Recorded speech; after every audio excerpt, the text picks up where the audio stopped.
आज सिंधु घाटी सभ्यता का आप लोगों को आखिरी पार्ट पढ़ना है। आगे जो सभ्यता है इसके समापन की तरफ है हम लोग, यानी कि सभ्यता का अंत कैसे हुआ, पतन कैसे हुआ, इसके बारे में हम लोग आज जानेंगे। आपको मैंने बताया था कि सिंधु घाटी सभ्यता का जो उद्भव हुआ था, उस उद्भव को लेकर के कितने सारे डिस्प्यूट हुए थे और वहाँ पे जो है अलग अलग मान्यताएं आई। सालों की स्टडी के बाद ये कंफर्म हुआ कि सिंधु घाटी सभ्यता जो है वो भारतीयों की सभ्यता है। ऐसे ही इसके पतन को लेकर के भी बहुत सारे डिस्प्यूट आए सामने और बहुत सारे अध्ययन के बाद या बहुत सालों के अध्ययन के बाद एग्जैक्ट या कहिए कि जो सटीक चीजें थी वो सामने आई। सबसे पहला जो आया था इसके पतन को लेकर के वो क्या है, तो आया था कि बाह्य आक्रमण, यानी कि जो विद्वान थे जिसमें आप देखोगे मार्टिनो व्हीलर जो है मेन है, ऐसे विद्वानों का मानना था कि जो सिंधु घाटी सभ्यता का पतन है वो विदेशियों द्वारा किया गया था या आर्यों के द्वारा किया गया था। इन्होंने ही सिंधु घाटी सभ्यता पे आक्रमण किया और सिंधु घाटी सभ्यता का पतन कर दिया था। इसके इन्होंने लिखित प्रमाण भी दिए। लिखित प्रमाण में क्या थे, इन्होंने कहा कि जो ऋग्वेद है उसमें लिखा है कि आर्यों ने हरियूपिया जो है नगर है उसका जो है विनाश किया था। तो हरियूपिया वर्ड से इन्होंने क्या निकाला, मतलब कि ये हड़प्पा सभ्यता की बात कर रहे हैं। हरियूपिया से हड़प्पा का इन्होंने मतलब निकाला कि जो लिखा हुआ है कि इन्होंने हरियूपिया का विनाश किया या उसको खत्म किया, इसका मतलब इन्होंने हड़प्पा सभ्यता के विनाश की बात कही है, हड़प्पा सभ्यता का विनाश किया। दूसरा इनके एक देवता है ऋग्वैदिक काल में जो सबसे ज्यादा फेमस है, कौन है, इंद्र है। इनको वर्षा का देवता भी कहा जाता है। इनको एक और उपनाम दिया जाता है पुरंदर। पुरंदर मीन्स होता है किले को तोड़ने वाला। और आपको पता है सिंधु घाटी सभ्यता में मोस्टली जो नगर है दो भागों में बटे हैं, पश्चिमी टीला और पूर्वी टीला। पश्चिमी जो टीला है, जो पश्चिमी भाग है, वो मोस्टली क्या है, दुर्गीकृत है। उसके अपवाद भी हैं, वो सारी चीजें मैं पढ़ा चुकी हूँ आप लोगों को। तो जो पश्चिमी हिस्सा होता है वो मोस्टली क्या है, दुर्गीकृत है, दुर्ग के अंदर है। तो जो कि पुरंदर को क्या कहा जाता है, दुर्ग को तोड़ने वाला या किले को तोड़ने वाला। तो ऐसा माना जाता है कि जो आर्य हैं उन्होंने इंद्र की मदद से ही सिंधु घाटी सभ्यता के किलों को या दुर्गों को तोड़ डाला था, नष्ट कर डाला था और इन लोगों को खत्म कर दिया था या इस सभ्यता का खत्म कर दिया था। तो ये दो वर्ड्स ऐसे मिले हैं ऋग्वेद में जिसकी वजह से लोग जो है मानते हैं कि ये सिंधु घाटी सभ्यता का जो विनाश किया था वो आर्यों के आक्रमण से हुआ था। आप देखोगे मैंने आपको बताया भी था कि मोहनजोदड़ो से जो अस्थियां मिली हुई हैं, जो बिखरी हुई हैं गलियों में, घरों में, एक महिला की जो है अस्थि मिली है जो कुएं के मुड़ेर पे लटकी हुई है। उनके सरों पे हमले किए गए हैं या चोट के निशान हैं, जिससे लगता है कि उनके ऊपर आक्रमण हुआ था, उनकी हत्याएं की गई थी, सामूहिक हत्याओं का साक्ष्य मिला है। इन सारी चीजों के आधार पे निष्कर्ष निकाला था जो मार्टिनो व्हीलर ने कि सिंधु घाटी सभ्यता का जो पतन है वो आर्यों के आक्रमण से हुआ था या इनके ऊपर आक्रमण किया गया था। लेकिन ये बहुत ज्यादा सटीक नहीं साबित हो पाता है, क्योंकि मोहनजोदड़ो से इस तरह का साक्ष्य मिला है, बाकी नगरों से इस तरह का साक्ष्य नहीं मिला है। और आपको पता है सिंधु घाटी सभ्यता का जो विस्तार है वो 16 लाख वर्ग किलोमीटर में है, जो अभी तक सामने आया है। क्या पता इससे भी ज्यादा क्षेत्र हो इसका जो कि सामने आया आगे चल के। 3 देशों में इसका विस्तार है। तो आर्य जो है सारे सभ्यता या पूरे क्षेत्र का जो है पतन बाह्य आक्रमण से या विदेशियों के आक्रमण से या आर्यों के आक्रमण से हुआ था, ये कहीं से भी ऑथेंटिक साबित नहीं हुआ या प्रमाणित नहीं हुआ। तो इस मत का क्या एक तरीके से कहेंगे कि खंडन हो गया या बहुत ज्यादा यह मतलब प्रचलित नहीं है। ठीक है। दूसरा जो विचार हमारा है प्रशासनिक शिथिलता का। मैंने आपको बताया था कि सिंधु घाटी सभ्यता का जो वर्ग है या जो समाज है वो 3-4 भागों में बटा हुआ है। पहले में जो है योद्धा वर्ग आता है या प्रशासक वर्ग आता है, दूसरे में विद्वान वर्ग या पुरोहित वर्ग आता है, तीसरे में व्यापारी या शिल्पी वर्ग आता है, चौथे में श्रमिक और कृषक वर्ग आते हैं। तो जो सबसे ऊपर का आप देखोगे प्रशासनिक वर्ग या योद्धा वर्ग, यही क्या करते थे, नगरों का प्रशासन देखते थे, नगरों की व्यवस्था देखते थे।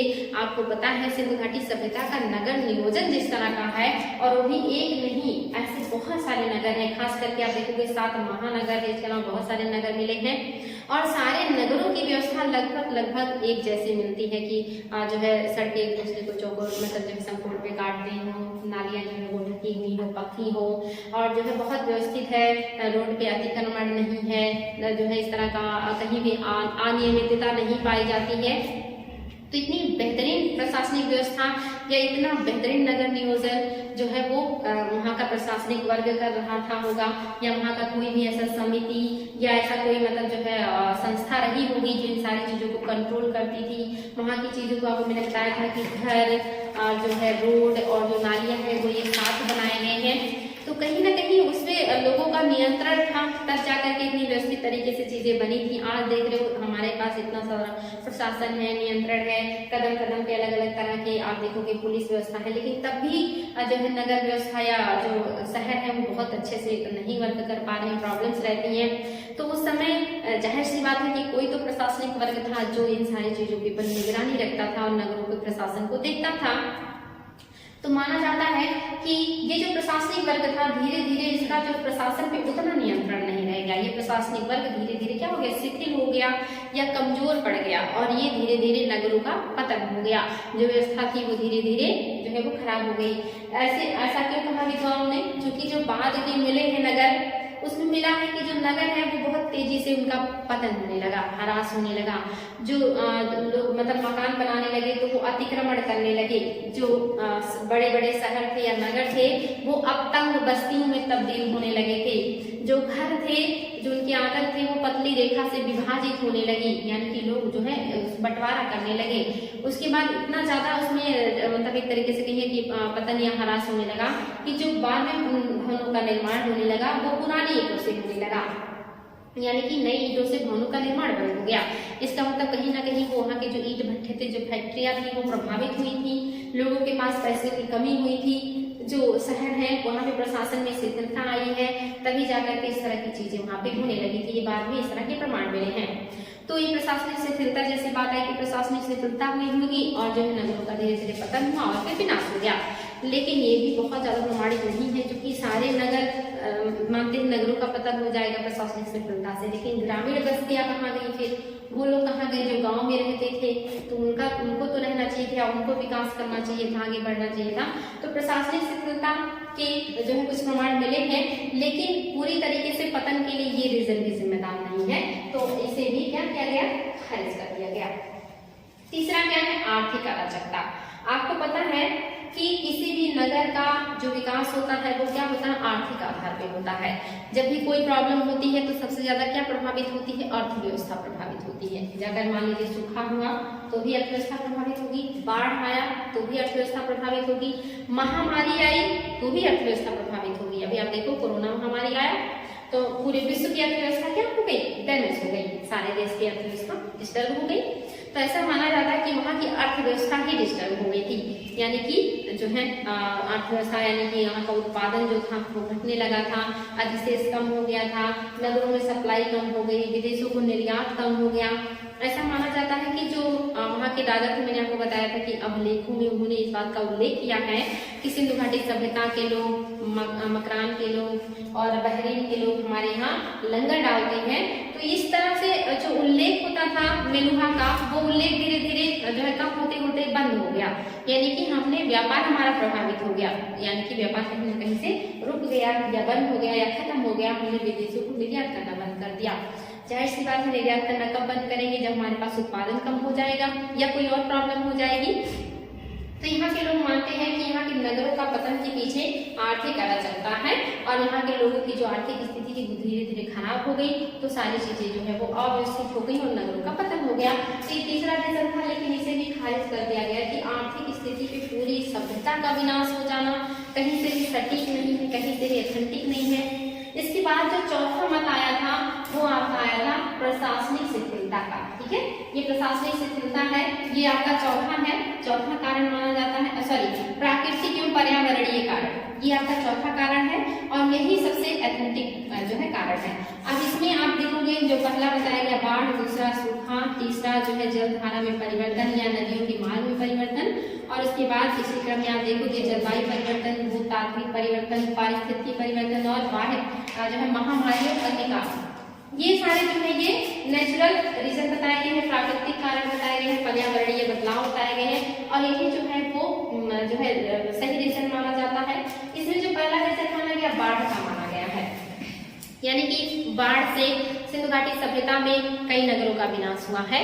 जैसे आप देखोगे मोहनजोदड़ो, मैंने आपको बताया था कि वहाँ का जो गढ़ी था यानी कि पश्चिमी टीला था और पूर्वी टीला था, उसके मध्य से सिंधु की एक शाखा जो है वो बहती थी।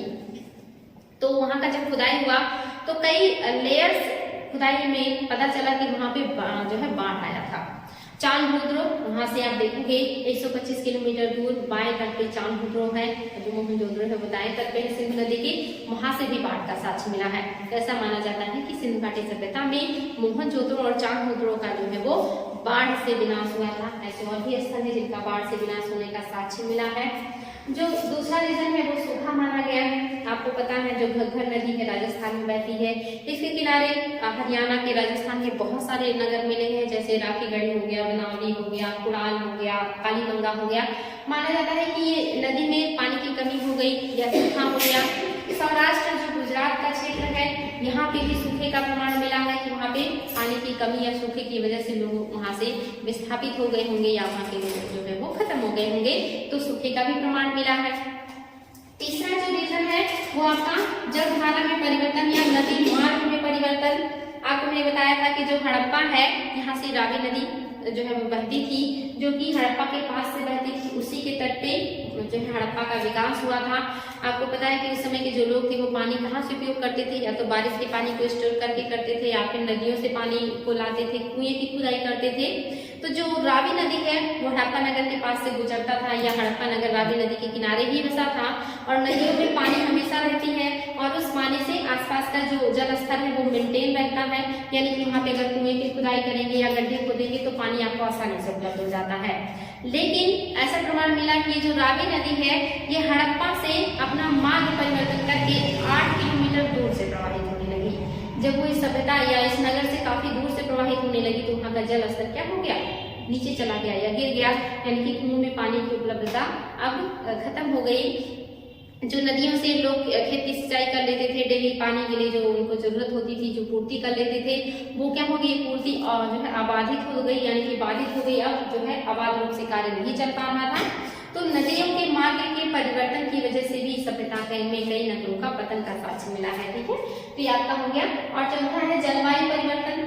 माना जाता है कि जो सिंधु घाटी सभ्यता के लोग हैं, इन्होंने आपने देखा होगा 7 महानगर, ऐसे बहुत सारे नगर, और नगरों में बड़े पैमाने पे पक्की ईंटों का प्रयोग किया गया है। घर बनाने में पक्की ईंटों का इन्होंने प्रयोग किया है।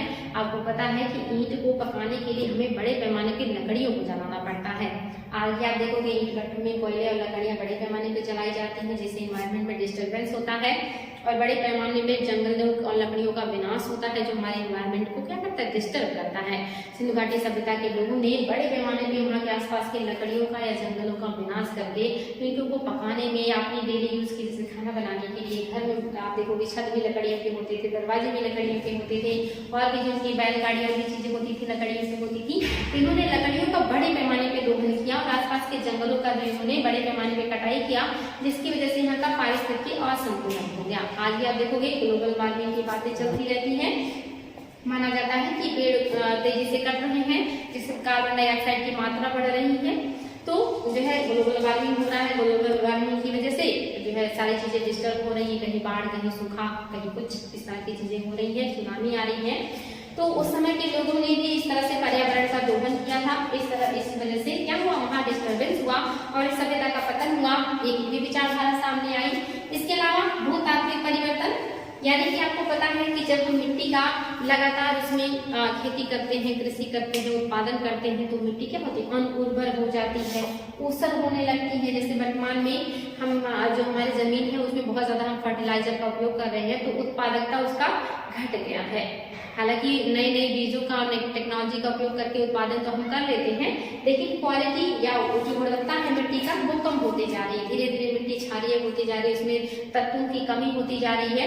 तो ऐसा माना जाता है सिंधु घाटी सभ्यता के लोग भी बड़े पैमाने पर कृषि किया करते थे, और इस उत्पादन से उनकी जो मिट्टी थी वो धीरे धीरे अनुपजाऊ हो गई।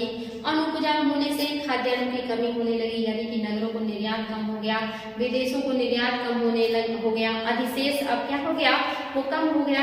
जब अधिशेष नहीं होगा तो निर्यात कैसे करेंगे, जब अधिशेष नहीं होगा तो प्रशासन को क्या देंगे, बाकी चीजों को कैसे बैलेंस करेंगे।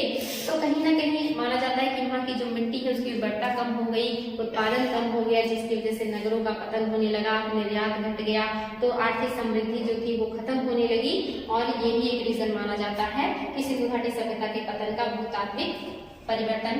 और आपको मैंने बताया था बाढ़ के लिए जो बताते हैं कि बाढ़ को रीजन देते हैं वो मैके हैं और एस आर राव हैं, और जो सूखा के लिए रीजन बताते हैं वो डीपी अग्रवाल हैं और डेल्स महोदय हैं और लैम्ब्रिक महोदय हैं। इन लोगों ने कहा कि सूखा रीजन है। और जो तीसरा रीजन है जलधारा या मार्ग परिवर्तन का, ये भी काफी इंपॉर्टेंट है। जलवायु परिवर्तन के लिए जिम्मेदार जो बताए हैं वो है आमलानंद घोष और RL स्टील। इन्होंने कहा कि नहीं, जलवायु परिवर्तन हुआ था। और भूतात्विक परिवर्तन को लेकर के जो है MR साहनी और राइट्स महोदय ने जो है इस तरह की विचारधारा दी है कि भूतात्विक परिवर्तन से सिंधु घाटी सभ्यता के नगरों का विनाश हुआ। और पारिस्थितिकी परिवर्तन, ये फेयर सर्विस महोदय का है। पारिस्थितिकी परिवर्तन और आप देखोगे जलवायु परिवर्तन में थोड़ा ही अंतर है, यहाँ पे क्लाइमेट चेंज हो रहा है और यहाँ पे एनवायरमेंट चेंज हो रहा है। तो यहाँ पे जो है जलवायु चेंज और यहाँ पे पारिस्थितिकी, वही डिसबैलेंस, यानी कि जब चीजों का हम अधिक दोहन करेंगे, बैलेंस नहीं करेंगे, यानी कि सस्टेनेबल डेवलपमेंट पे ध्यान नहीं देंगे और ज्यादा से ज्यादा उसका दोहन करेंगे तो एनवायरमेंट क्या होगा, डिस्टर्ब होगा। प्रकृति जो होगी वो डिस्टर्ब हो जाएगी, और जब वो डिस्टर्ब होगा तो कहीं सूखा होगा, कहीं पे अकाल आएगा, कहीं पे दूसरी प्रॉब्लम्स आएंगे, महामारी आएगा, तरह तरह की बीमारियां फैलेंगी और जो सभ्यता का पतन होगा। इन्हीं रीजन में कुछ विद्वानों ने बताया है। महामारी और अग्निकांड, महामारी के रीजन बताया गया है। मैंने आपको बताया था मोहनजोदड़ो से मलेरिया का साक्ष्य मिला है, इंसेफ्लाइटिस के भी साक्ष्य यहाँ से मिले हैं, ट्यूबरक्लोसिस की भी बीमारी के साक्ष्य यहाँ से मिले हैं। तो माना जाता है ऐसी बीमारियां जो है वो अब फैलने लगी थी और इनकी वजह से भी बड़े पैमाने पे लोगों की मृत्यु हुई और इस सभ्यता का पतन हुआ।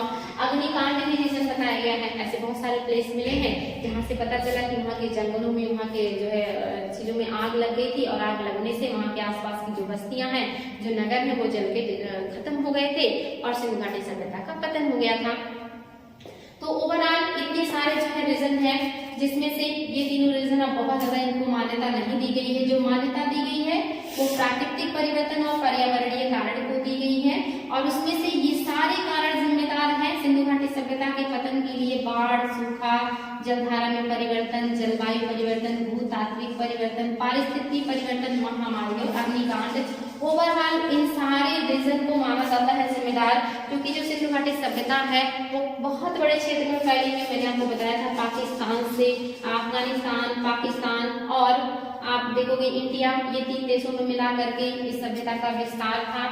ऐसा माना जाता है कि जब सिंधु घाटी सभ्यता का पतन हो रहा था तो मैंने बताया था ये जो ऊपर से आती है सिंधु नदी और ये अरब सागर में गिर जाती है। इसी के आसपास ज्यादातर बस्तियां और नगरों का विकास हुआ था। इसी के सहायक नदियों के जो है आसपास जो है सभ्यता का विकास ज्यादा था। तो जब धीरे धीरे इधर पतन हो रहा था, नगरों का विनाश हो रहा था, नगरों की संख्या घट रही थी, उसी दरमियान ऊपरी क्षेत्र में यानी कि गंगा यमुना के द्वार में नगरों जो बस्तियों की संख्या है वो बढ़ रही थी। यहाँ पे घट रही थी, विनाश हो रहा था, और इधर जो है बस्तियों की संख्या बढ़ रही थी। तो ऐसा भी हो सकता है कि यहाँ के लोग धीरे धीरे इधर की तरफ विस्थापित हो रहे थे। ठीक है, यहाँ पे नगरों की संख्या 174 से घट के जो है 50 ही रह गई थी, और धीरे धीरे इधर जो है बस्तियों की संख्या वो बढ़ने लगी थी। तो ये था उस समय के जो अभी तक प्रमाण मिले हैं, ये सारे रीजन के लिए जिम्मेदार बताए गए हैं। हालांकि अभी तो मतलब जो है लिखियां पढ़ी जा सके तो शायद और भी बहुत सारी चीजें एग्जैक्ट आंकड़े हमारे पास सामने आएंगी, लेकिन ओवरऑल कोई एक रीजन जिम्मेदार नहीं है इसके पतन का। इतनी बड़ी सभ्यता के पतन के लिए बहुत सारे जिम्मेदार हैं रीजन। उसमें कुछ प्राकृतिक भी हैं और कुछ मानव द्वारा किए गए काम के द्वारा या वर्क की वजह से जो डिसबैलेंस जो है उत्पन्न हुआ था वो भी रीजन होगा। तो ये सारे रीजन हैं जो सिंधु घाटी सभ्यता के पतन के लिए हम अभी तक जो स्टडी किए हैं उससे सामने आए हैं। ठीक है बच्चों, अगर यहाँ से आप लोगों को कोई प्रॉब्लम है या कोई भी पॉइंट आप लोगों को नहीं समझ में आया है तो आप लोग क्वेश्चन कर सकते हैं। ठीक है, और अगर समझ में आ गया है तो आज हम इसे यहाँ पे जो है समाप्त करते हैं। और अभी तक जो भी इम्पोर्टेंट मुझे जितना भी लगा वो मैंने आप लोगों को बताया है। कल आप लोगों को हम ताम्रपाषाण काल के बारे में बताएंगे। सीक्वेंस से चल रहे हैं, ताम्रपाषाण काल कल शुरू करेंगे। ठीक है बच्चों, कोई प्रॉब्लम है? No ma'am. ठीक है, ओके बच्चों, थैंक यू।